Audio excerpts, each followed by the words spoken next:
बिस्मिल्लाहिर्रहमानिर्रहीम। अस्सलाम वालेकुम। एक बड़ी अहम वजह पे बात करने जा रहा हूँ। घरों में अक्सर क्या किया जाता है, जो वॉशरूम्स में खुला तेजाब इस्तेमाल किया जाता है, वो स्प्राइट या कोक या इस तरह की फांटा की कोई बोतल के अंदर डाल दिया जाता है और उसको उस जगह पे लोग रख देते हैं जिस जगह पे खाने पीने वाली चीजें पड़ी होती हैं या बच्चों की रसाई जिस जगह पे हो सकती है। छोटे बच्चे को बिल्कुल नहीं आइडिया कि इसके अंदर आपने तेजाब डाला हुआ है, या उसने बिल्कुल सूंघ के उसको नहीं पीना, उसने फौरी तौर पे ढक्कन खोलना है और उसको मुंह से लगा लेना है। ये जब तेजाब कोई बच्चा अल्लाह ना करे अगर पी लेता है या इस तरह की इमरजेंसी बन जाती है, ये एक बहुत बड़ी इमरजेंसी है। इसने जिधर जिधर से गुजरना है उस हिस्से को फाड़ते जाना है, इवन के मैदा तक ये फाड़ देता है।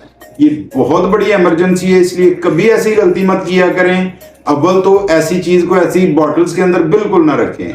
अगर बवक्त मजबूरी रखना भी पड़ता है तो इसको उस जगह पे रखें जिस जगह पे बच्चों की रसाई